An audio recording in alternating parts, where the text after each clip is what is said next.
Magandang araw po sa inyong lahat at maligayang pagbabalik sa bahay ni Teacher Rocky. Ayan, maraming salamat po sa inyong lahat sa patuloy niyong pagsuporta sa bahay ni Teacher Rocky. And syempre, patuloy-tuloy ang ating pagtalakay ng ating PMES serye for 2025 to 2026. Ayan, medyo marami-rami na tayong na-provide na PMES tool para sa ating mga kasamang guro dito sa video na to. Sana napanood nyo na yung ating IPCRF video and then yung ating PMES for Beginning Towards Proficient at ang ating huling ipin-upload yung PMES for for Proficient Teachers. At para dito sa video na to, katulad ng nakikita nyo sa title, ito na po, ang dami nang nagtatanong sa akin, nasa na po yung PMES para sa mga highly proficient teachers o yung Master Teacher 1 and 2. Medyo natagalan ako sa paggagawa nito. Pasensya na kayong lahat. Hindi masyadong madali. Medyo mabusisi ang mga requirements or MOBs para sa highly proficient teacher. But just the same, ginawa natin ang lahat ng ating makakaya para mabuo ang ating portfolio. Kaya ito na po ang ating portfolio para sa PMES ng mga highly proficient teachers. Okay? But before that, of course, unahin muna natin ang ating nakagawian ng pa-shoutout sa lahat po ng mga nag-comment nung ating latest video, yung huling video natin. Yung po mga nagko-comment sa mga nakaraang video, pasensya na kayo, ang naisasama ko lang para sa new video is yung mga comment from the latest video, yung huling upload ko. Pag sinama natin lahat, mauubos po ang oras natin. Okay? Medyo mahabang video na iyon. Okay, so let's start with our pa-shoutout from our last uploaded video. Unahin natin si Ma'am Sonny Azucena. Sabi niya, hello po Teacher Rocky. Pa-share naman po ma'am ng portfolio for Proficient Teacher 6 po. Maraming salamat po. Kung napanood niyo po ang video, hindi po kayo maliligaw. Malalaman niyo po kung paano mag-avail. Panoorin niyo. Kasi panoorin niyo dapat yung mga videos. Ano po, para hindi na po kayo magtatanong. Okay? Next one is from Hana Lex Takaisan. Sana na-pronounce ko ng tama. Ano po?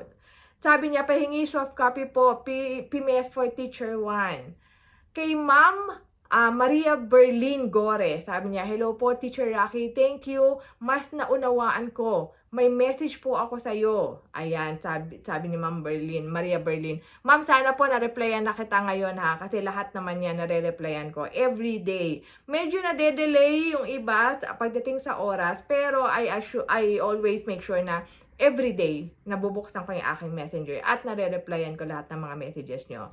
From Ma'am Lucinda Torres, sabi niya, Teacher Rocky, pa-help po about ECP. Medyo nagkaintindihan na yata kami ni Ma'am Lucinda dito. Nag-message niya sa akin, okay? And then, si Ma'am Mary Jane Agmata. Sabi niya, pa-share naman po ng sample for action plan. Okay? Ang action plan po ay, kung kasama dito sa PMES Proficient Teacher, dapat, kung MOB siya dito, na-message na ako dapat. Another one from her, ma'am, pa-share naman po ng commitment and agreement form, please. Okay? At marami siyang, maraming beses niya yung sinend, 1, 2, 3, 4, 5. Okay, ma'am, kung napanood mo yung video, kung pinanood mo yung video ng buo, dapat nalaman mo po kung paano mag-request niyang mga hinihingi niyo po. And by this time, dapat nagkausap na tayo. Okay? Next one is Ma'am Hasmin Tuba. Good day po, ma'am. Thank you po for this video. Maraming salamat din po, ma'am. And from Ma'am Nance Tugnaw, ang aking suking subscriber. Thank you for sharing. Tuloy-tuloy lang po ang ating PMS serye. Malaking tulong po ito. God bless. Maraming salamat, Ma'am Nance. Ma'am, message mo naman ako. Kumustahin mo naman ako sa Messenger, sa aking Facebook account para makapagkwentuhan tayo. Wow, may time pa makapagkwentuhan talaga. Miss ko na po kayo, Ma'am Nance. Okay, next one is from Ma'am Jean Baro. A big help talaga, ma'am. Thank you very much. Maraming salamat po, Ma'am Jean. Nagkausap na kami ni Ma'am Jean sa Messenger. Thank you so much po. And last one from FCJ Services. Sabi niya, thank you, ma'am. Maraming salamat din po. So, yun po yung ating kabuuan na ating pa-shoutout from the last uploaded video. So, kung gusto niyo pong mapa-shoutout, including your colleagues, the name of your school, dito po sa video na to, mag-comment po kayo. At lahat ng mga comment sa video na to, ang ating isa-shoutout sa susunod na video natin. Okay? Para sa lahat po ng mga nanghihingi, nagtatanong ng mga template, ng mga portfolio, ang gawin po natin, panoorin po natin yung video. At sinasama ko naman po sa video yung instruction kung paano kayo makakapag-avail. Kung napanood niyo po yung video, malalaman niyo po, message niyo ako straight away at makakakuha po kayo straight away ng mga hinihingi niyong request. Okay? Dapat lang panoorin natin yung video. Kaya ko ngayon ginagawa yung video to give you instructions. Di po ba? So, dapat napapanood nyo para nakukuha nyo instructions. Anyway, ito na. Huwag na natin patagalin to. Ito na ang ating video tutorial para sa ating PMES portfolio for highly proficient teachers for school year 2025 to 2026. This is our performance management and evaluation system portfolio for highly proficient teachers. This is, of course, based on the PMES tool for highly proficient teachers. That's Master Teachers 1 to 2, school year 2025 to 2026, as per DepEd order, DepEd Memorandum number 89 series of 2025. So let's start with our portfolio. So ito yung ating title page because our PMES for highly proficient teachers is in blue color according to the PMES tool. Blue color na rin ang ginawa natin para sa ating portfolio. This is the teacher's profile. This is not necessary. Linagyan ko lang para meron tayong identification of our portfolio. Next to this is the table of contents. We have 6 KRAs katulad din ng sa beginning at saka ng proficient teachers. So the first KRA is Content Knowledge and Pedagogy. Under KRA 1, we have Objective 1, and means of verification is the classroom observation tool, rating sheet, and proof of attendance of colleagues. So for every classroom observable indicators po, laging may kasamang, ang COT natin ay laging may kasamang attendance, proof of attendance of colleagues para sa lahat ng highly proficient teachers. Ano po, dapat meron tayong attendance sheet pag tayo ay nagpa-classroom observation, attendance sheet from our colleagues. Hindi lang yung ating observer rater ang nag-observe sa atin, meron ding mga kasamahan nating guro. Okay? So for this one, I have attached the COT and then the attendance sheet for my classroom observation. So with this, papakita mo lang yung score mo para sa indicator 1, which is on this example, I got 8, which is equivalent to 5 in the PMES rating. Let's go to objective number 2. Evaluated with colleagues the effectiveness of teaching strategies that promote learner achievement in literacy and numeracy. For this objective, we have two kinds of means of verification. Meron tayong isa for classroom observable practice at isa din for non-classroom observable practice. So, hindi katulad ng objective 1, COT lang. Ito, for classroom observable practice, of course, ang ating COT. Tapos, for non-classroom observable practice, we have any of the 4 different MOVs required. So, tingnan natin yung MOVs required for objective number 2.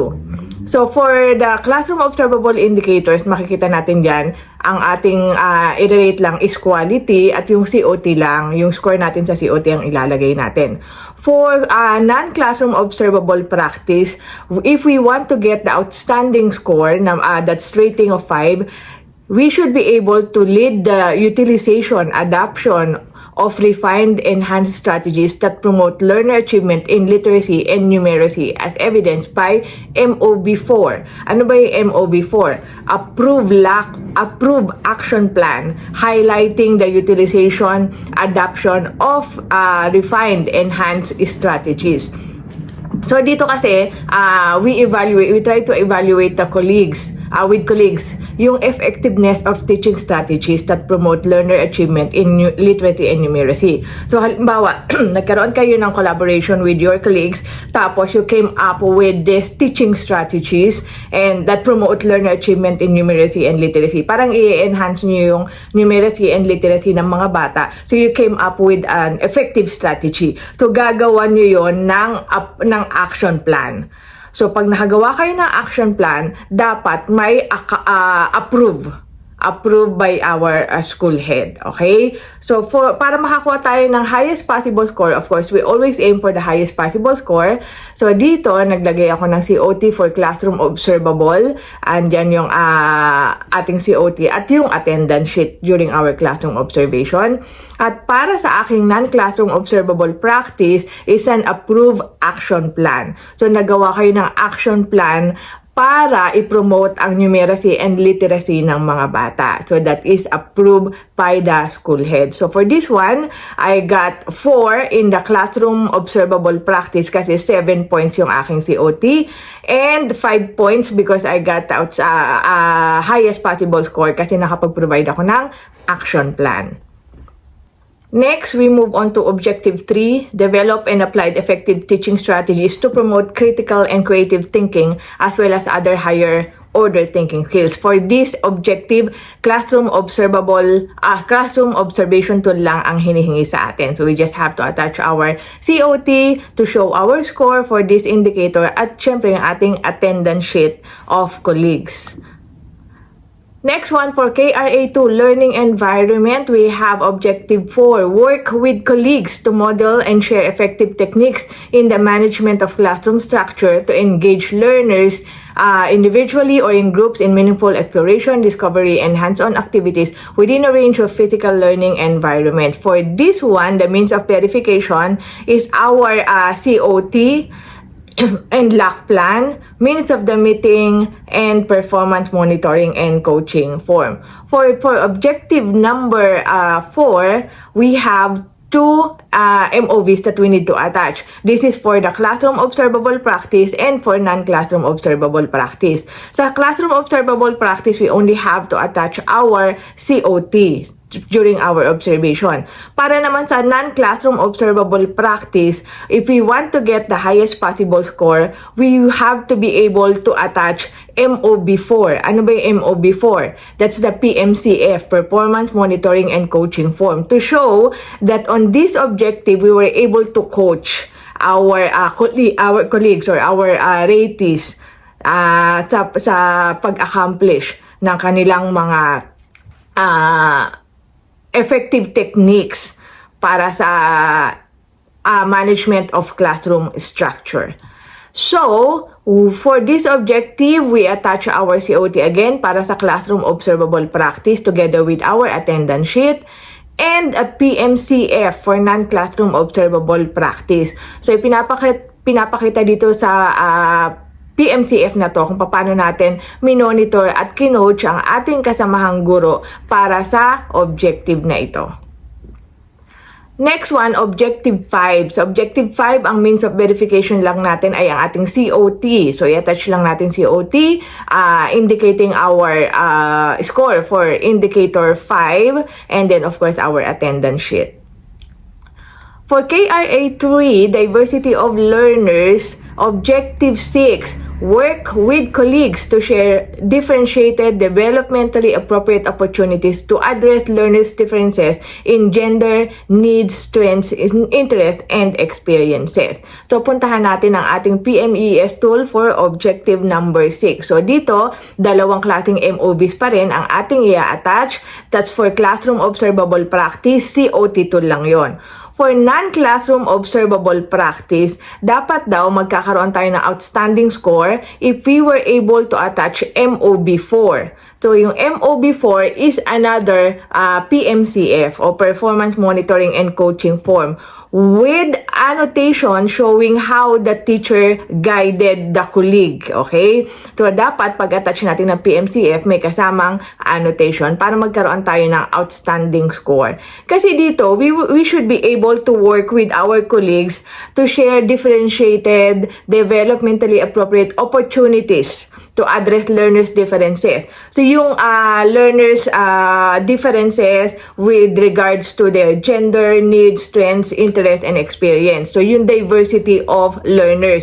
Dapat nakapag-collaborate tayo with our colleagues kung paano tayo makakapag-adjust sa mga learners' diversity. So, paano natin ito ma-accomplish. Dapat daw meron tayong approved LAC plan. That's one of the MOVs. Tapos meron din tayong minutes or documented notes nung ating collaboration o yung ating discussion with our colleagues. Or meron din tayong minutes of the meeting. And finally, kung gusto mo makakuha ng highest possible score, we have to provide PMCF. So for this objective, naglagay tayo ng COT for Classroom Observable Practice at syempre PMCF para sa ating non-classroom observable practice. Next, we move on to KRA4, Curriculum and Planning. For KRA4, we have Objective 7. The only means of verification is our COT plus the attendance sheet of colleagues. So, yun lang i-attach natin, showing, of course, our score for indicator number 7. So, that's it. For Objective 8, reviewed with colleagues, teacher and learner feedback to plan, facilitate, and enrich teaching practice. So, tingnan natin yung ating PMES tool for Objective number 8. So, para sa Objective number 8, we will be rated according to the quality and timeliness of our MOVs, okay? So, para daw maipakita natin that we reviewed with our colleagues the teacher and learner feedback to plan, facilitate, and enrich teaching practice. So, gagamitin natin yung mga teacher and learner feedback para ma-enhance ang ating teaching practice. Ano ba yung mga means of verification? We can attach a consolidated teacher and learner feedback obtained through observations, interviews, or other data gathering mechanism signed by the school head. So, nag-survey tayo, nag-conduct tayo ng survey sa mga learner and teacher feedback. Kinonsolidate natin, pinapirmahan natin sa ating school head. That's one of the MOVs. Another MOVs is approved LAC plan or instructional supervisory plan and accomplishment report, minutes of LAC or other collegial discussions.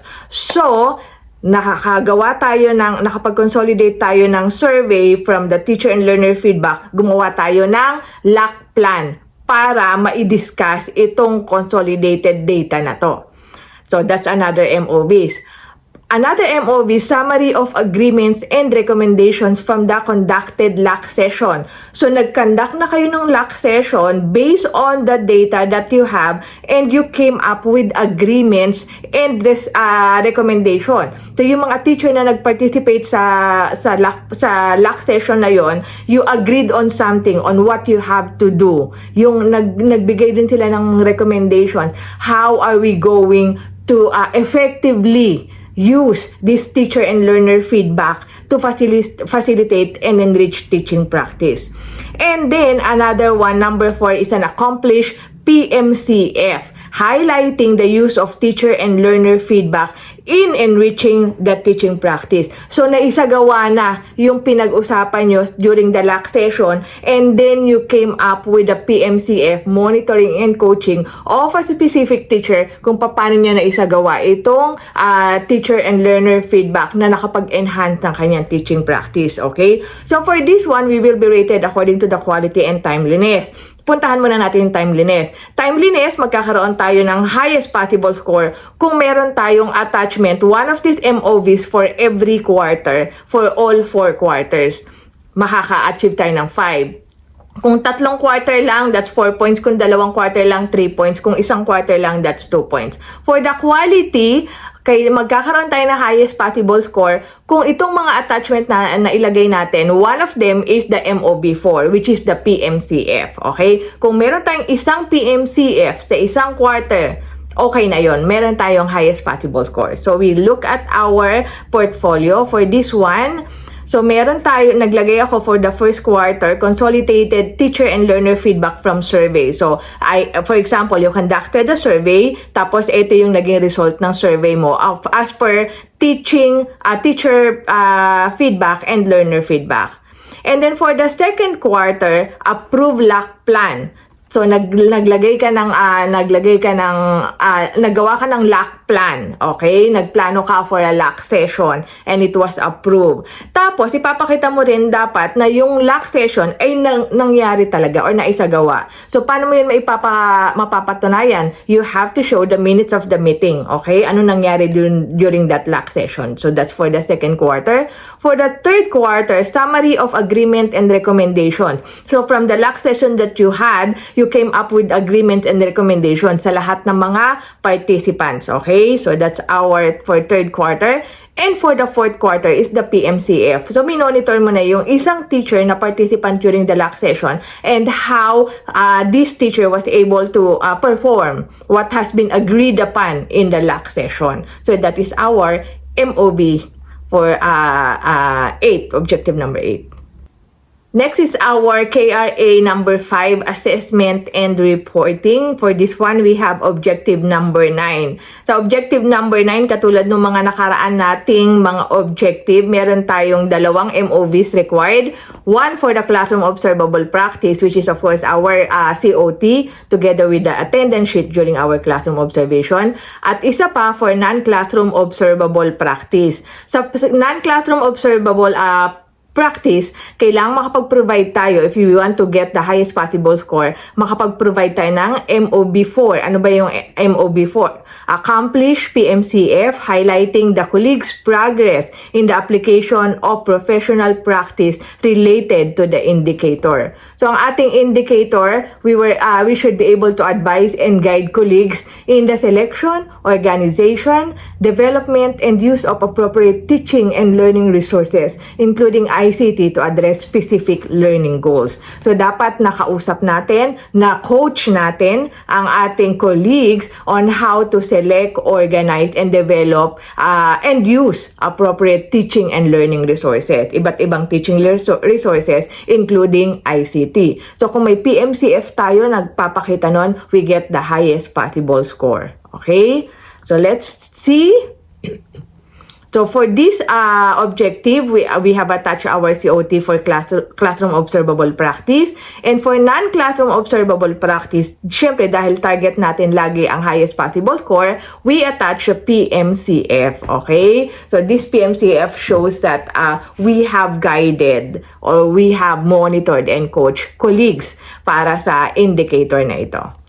Next one is our objective number 10. Katulad pa rin ng mga nauna, meron tayong dalawang MOVs for objective 10. So we will be rated for objective number 10 as per our classroom observable practice at saka non-classroom observable practice. So for objective number 10, work collaboratively with colleagues to review the design, selection, organization, and use of a range of effective diagnostic, formative, and summative assessment strategies consistent with curriculum requirements. Okay? So nakapag-collaborate tayo sa ating mga colleagues. Paano sila mag-design, mag-select, mag-organize, at gagamit ng iba't ibang range of effective diagnostic, formative, and summative assessment. Okay? So para makakuha tayo ng outstanding, of course, we have to provide MOB4, and that is always accomplish performance monitoring and coaching form. So para sa mga highly proficient teacher, gamit na gamit itong PMCF na to. Kasi this is the tool that we can show kung paano tayo nag-monitor at nag-coach ng ating mga colleagues. Okay? So for this objective number 10, of course, classroom observable practice, yung ating COT, plus the attendance sheet. And for non-classroom observable practice is our PMCF. Itong mga PMCF na to po, kung makikita nyo dito sa ating PowerPoint presentation, maliliit lang, mahirap basahin. But I can provide you with a copy of this, yung ating ginawa mismong mga PMCF para makita nyo at maintindihan nyo para mag-guide kayo kung paano gagawin yung PMCF nyo for every objective. Okay? So we'll move to objective 11. The means of verification is any of the following. Puntahan natin ang objective 11 sa ating PMES tool. Dapat we interpreted collaboratively monitoring and evaluation of strategies of attainment data to support learner progress and achievement. Ano yung mga required MOVs? we should have an approved instructional supervisory plan, yung ISP, o kaya ay LAC plan. Tapos, dapat kung meron tayong LAC plan, meron tayong minutes of LAC para mapatunayan na naisagawa natin to. And of course, another one is the PMCF. So, we will only be rated as per quality. Para maipakita natin makakuha tayo ng highest possible score, dapat meron tayong MOV3, which is the PMCF. Okay? So, for this one, pinakita natin ang ating PMCF. That's the only MOV for objective number 11. Okay, so next is objective number 12. So for objective number 12, applied skills in the effective communication of learner needs, progress, and achievement to key stakeholders. So dapat daw nakapagpakita tayo ng ating kakayahan kung paano effectively communicate our learners' needs, progress, and achievement to our key stakeholders. That includes the parents or guardians. Okay? So that's objective number 12. For this one, we are going to be rated according to the quality, efficiency, and timeliness of our MOVs. Ano ba yung mga MOVs? Dapat meron tayong sample of learners' test results signed by parents and corresponding evidence of improvement. Kung meron tayong kopya ng mga learners' test result na napapirmahan natin sa ating mga parent, dapat it shows progress. Halimbawa, first quarter, ito yung score niya. Second quarter, ito na yung score niya. So, nagpakita ng achievement or ng progress. Another one, attendance sheet or record of dialogue, minutes of the meeting with parent-teacher conference. During PTA meeting, meron tayong diniscuss natin yung mga learners' needs, progress, and achievement. Meron tayong minutes of the meeting yan or attendance sheet. That's another MOV. And then, individualized learning plan signed by learner, parents, and corresponding evidence of improvement. So, nakakita tayo ng ating needs ng ating estudyante, gumawa tayo ng individualized learning plan. Okay, papakita ko mamaya yung individualized learning plan. Okay, para masolusyonan yung learner's needs. This should have an evidence of improvement. Dapat may papakitang evidence of improvement. Another one is the signed report cards of student at risk with corresponding evidence of improvement. Yung report card ng ating mga estudyante that are at risk. Tapos mapapakita natin doon na nag-improve sila. Yung mga grades nila sa first quarter, second quarter, and third quarter, fourth quarter, nag-improve. Another one is the modified communication tools, forms, and templates. Naggawa ka ng modified communication tool kung paano mo mai-communicate itong mga learners' needs, progress, and achievement to the parent. Nag-craft ka ng sarili mong communication tool. Okay? So, that's another MOB. So, paano to i-rate? Tingnan muna natin yung efficiency. Sa efficiency, magkakaroon tayong highest possible score kung meron tayong 4 na MOVs. Okay?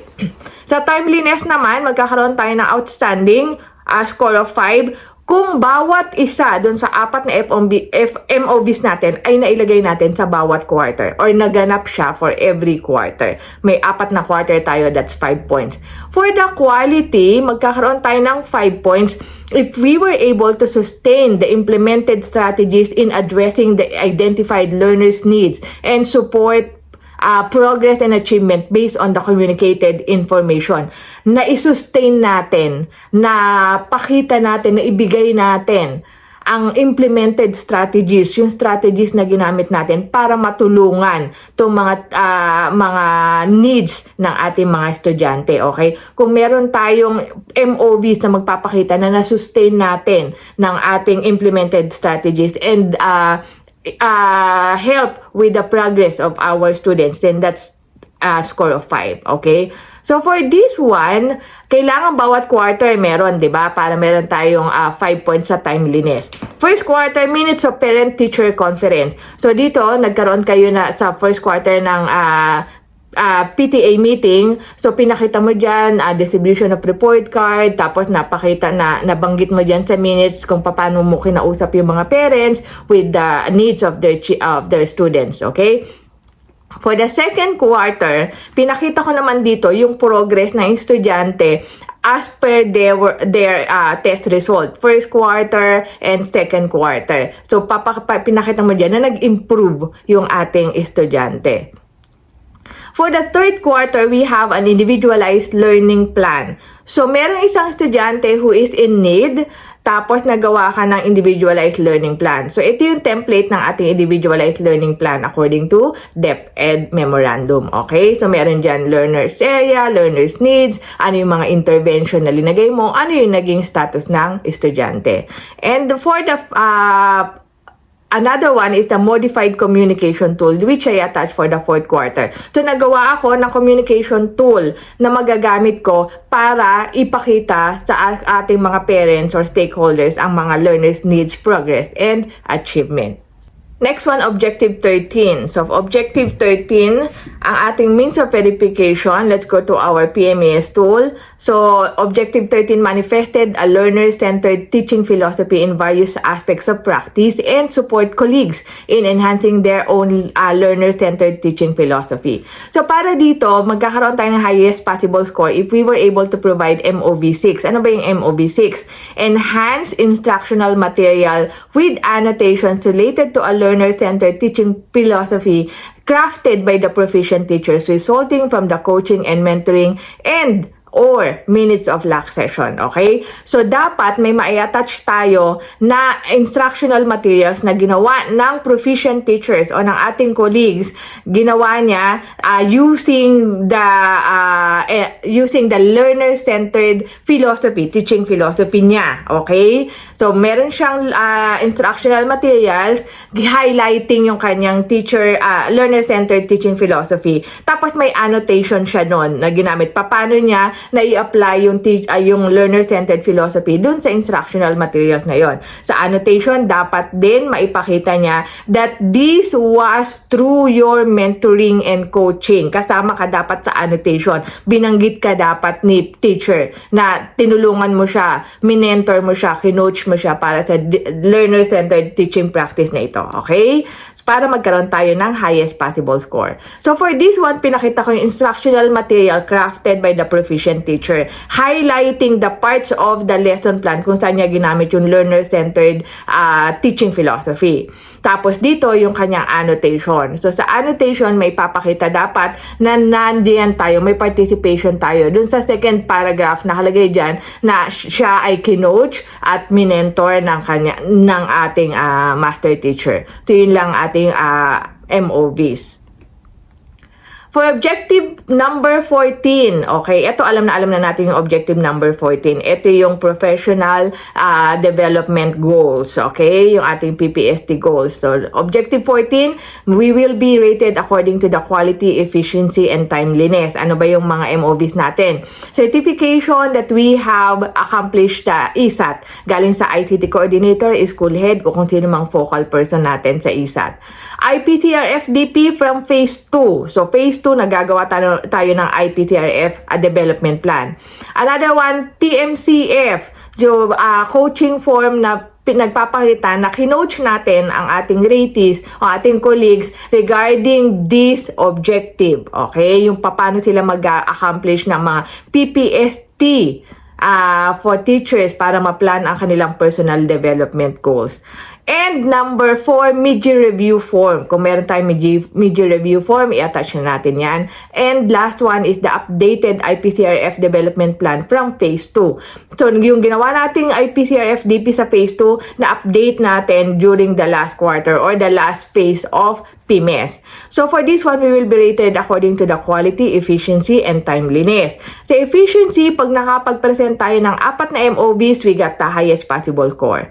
Sa timeliness, dapat lahat ng ating MOVs ay naisagawa natin in the prescribed PMES phase, okay? Kasi yung accomplishment of ESAT phase 1 yan, IPCRF DP phase 2 yan, performance monitoring and coaching form that can happen in any of the quarters. Mid-year review form, of course, that would be on phase 3. And then the updated IPCRF development plan from phase 2 should be on phase 4. Okay? So, kung naisagawa natin yan sa tamang prescribed PMES phase, then we get highest possible score.